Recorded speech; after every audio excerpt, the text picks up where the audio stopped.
Thank you. I'm not yet entirely convinced that this isn't just some vivid hallucination, but in any case, it's an honor to stand before you today. First off, hearty congratulations to the graduating class of 2017.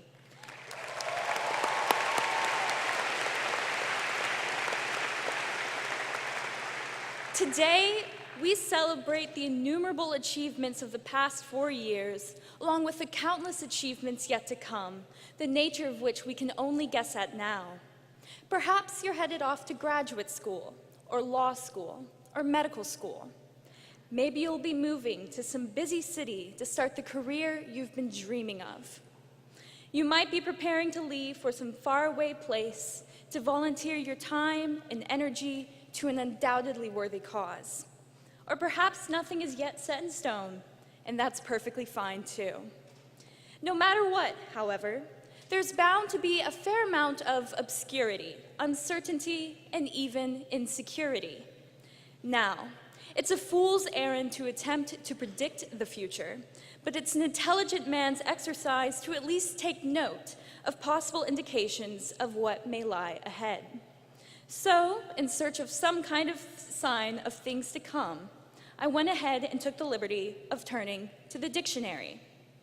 In 2016, the Oxford Dictionary declared post-truth the word of the year, defining it as relating to or denoting circumstances in which objective facts are less influential in shaping public opinion than appeals to emotion and personal belief. Merriam-Webster chose surreal, marked by the intense, irrational reality of a dream.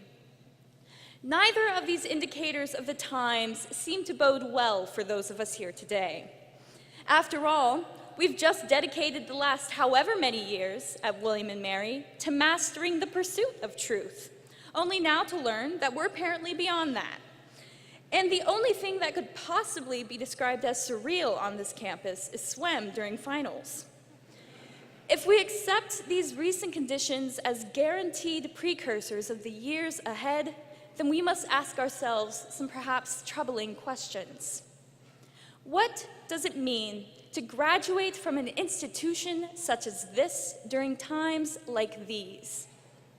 What use is it to follow painstaking research methodologies when the results might be ignored? Why bother cultivating a nuanced understanding of history when historical precedent is deemed irrelevant? Why should we, when faced with new information, continue to carefully adjust the lens by which we view the world when it seems that willful ignorance is better rewarded? When faced with these questions, it's important to remember that it is ultimately we who shape the times and not the other way around. No matter where we go,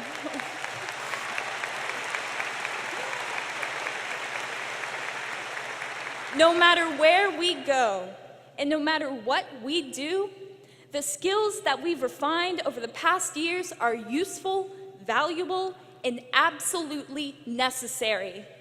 The ability to seek out the best possible sources, to question our assumptions, and to read between the lines, to embrace the uncomfortable and the challenging, the unexpected and the unexpectedly complex, to greet our responsibilities with creativity and exacting standards, to critique fairly and gracefully accept critique in turn, to generously offer our help and care to others, and to seek help when we too are in need.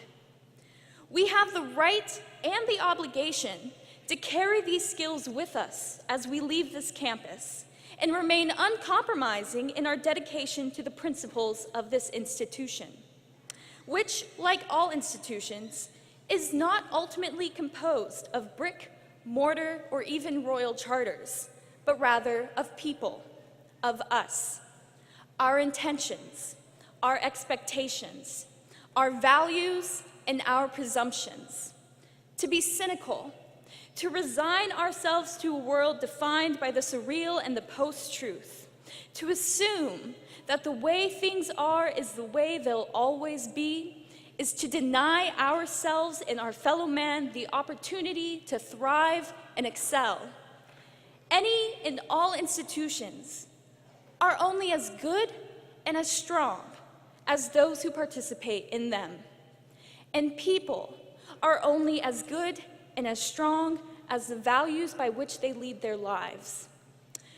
As long as we keep in mind the lessons taught to us by our professors, our mentors, and our peers, both within and beyond the classroom, and remain committed to the belief that we can better ourselves and contribute to the world in which we reside, the same belief that brought us to this institution in the first place, we are ready to shape the institutions we'll encounter in the years to come. So onward we go, prepared. Thank you.